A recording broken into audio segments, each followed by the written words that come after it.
I have a question for you. What is the name of Doc Brown's dog in Back to the Future? Hi, I'm Mark Ellison from 5 Daily Trivia Questions. 5 questions, 5 answers, and maybe you'll learn something amazing along the way. The number 5. 5 Daily Trivia Questions. Oh, and the answer? Doc Brown's dog's name is Einstein. 5 Daily Trivia Questions. It is the world's most secretive election. When a pope dies, ancient traditions begin. A silver hammer, a destroyed ring, over 100 cardinals locked away from the world, choosing the next leader of 1 billion faithful. White smoke. The path to a new pope, from Calaroga Shark Media, wherever you get your podcasts.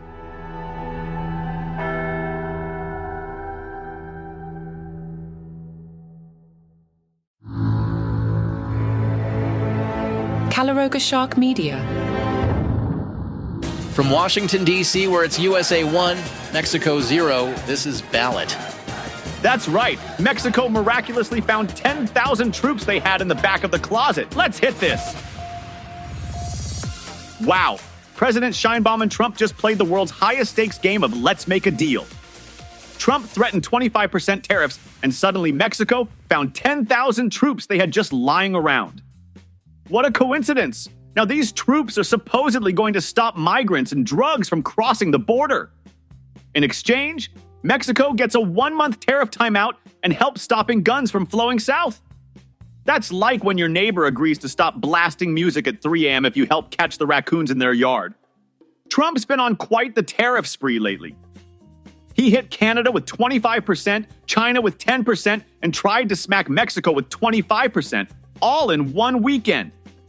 The stock market's reacting like someone just told it its favorite show is getting canceled. You've got to appreciate the timing here. Trump announces these massive tariffs on Saturday, and by Monday, Mexico's already found a solution. That's faster than most people respond to a dinner invitation. Though I guess when someone threatens to make everything 25% more expensive, it really motivates you to check your calendar. The real question is, what happens in a month when this temporary deal expires? Will we be back here doing this dance again? Because nothing says stable international relations like monthly cliffhangers. Stay tuned for the next exciting episode of Trade Wars: The Tariffs Strike Back. Meanwhile, well, looks like Canada's finally had enough of being America's polite neighbor. They're not just mad, they're Canadian mad.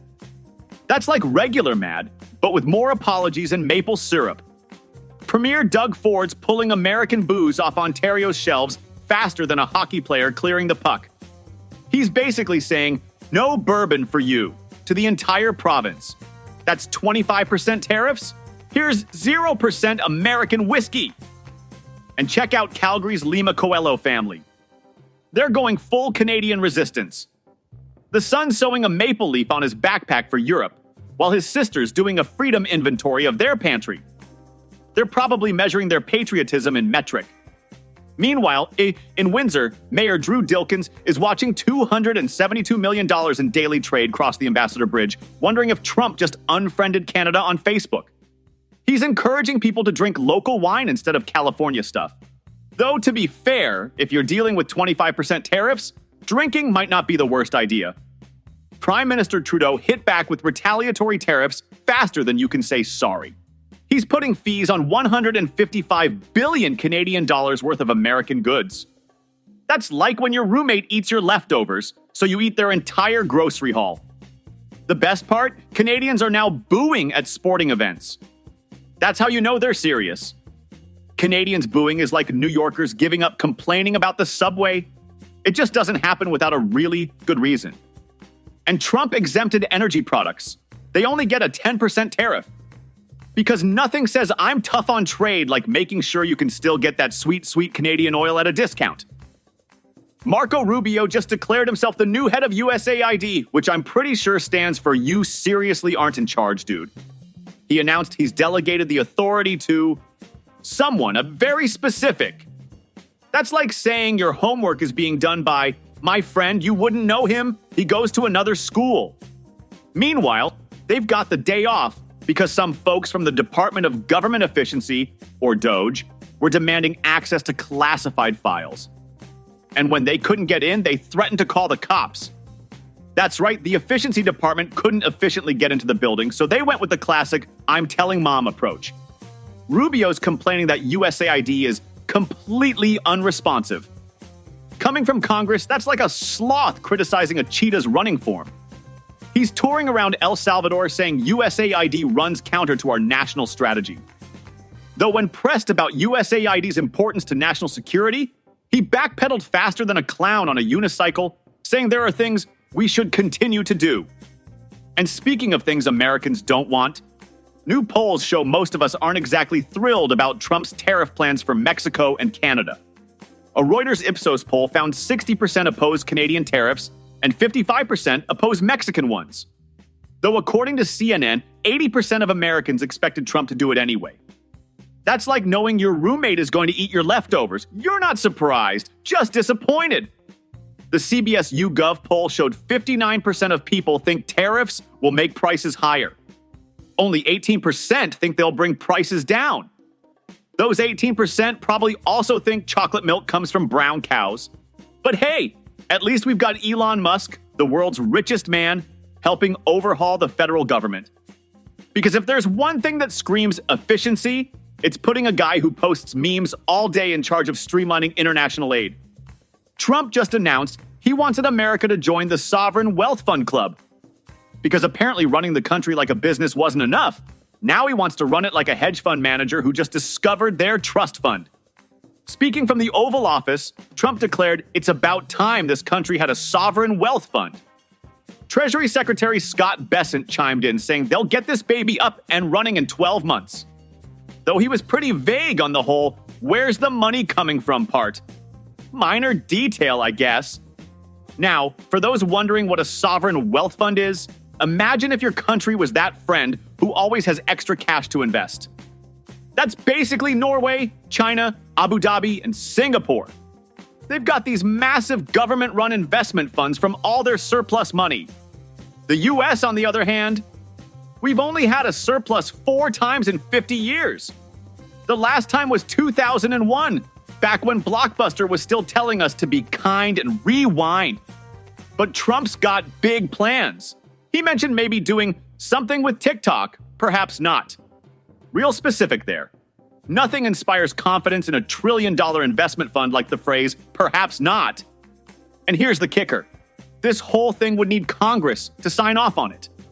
Yes, the same Congress that treats passing a basic budget like it's solving a Rubik's Cube underwater. Trump's basically asking them to create a fund that would potentially cut them out of controlling the money. That's like asking a turkey to vote for Thanksgiving. So to recap, we've got a plan to create a massive investment fund with money we don't have that needs approval from people who definitely won't approve it. The classic tale of what happens when you put Silicon Valley bros in charge of government email. Remember when the worst thing that could happen to your inbox was a chain letter from your aunt? Those were the days. So get this. Elon Musk, fresh from renaming Twitter to a letter and sleeping on government floors, decided to put his dream team in charge of federal communications. These whiz kids replaced the government's boring old secure email system with their own homemade version. Because apparently, when you're handling sensitive federal communications, what you really want is the digital equivalent of a treehouse with a "No Girls Allowed" sign. The result? 13,000 Norway employees got spammed harder than a Hawaiian restaurant's menu.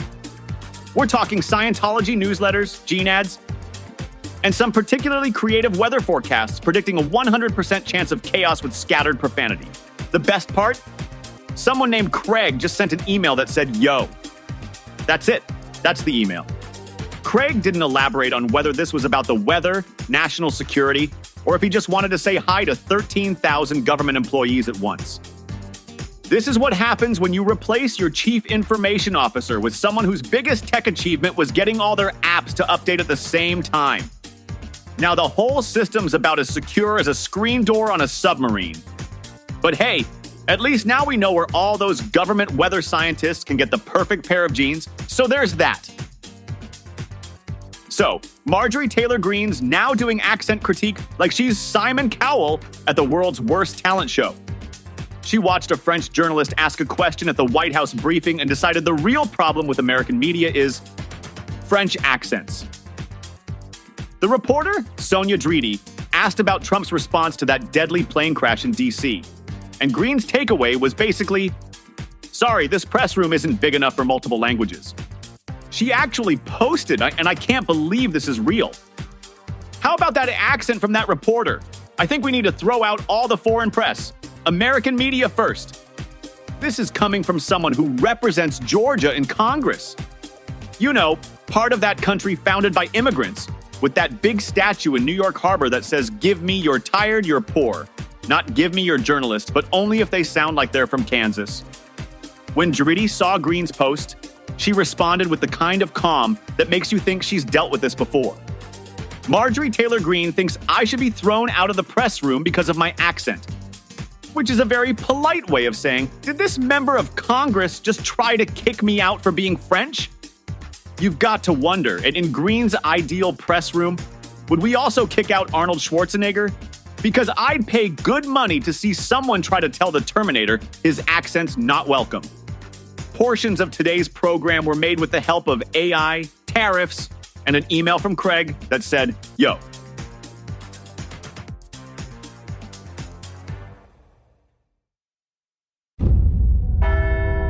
It is the world's most secretive election. When a pope dies, ancient traditions begin.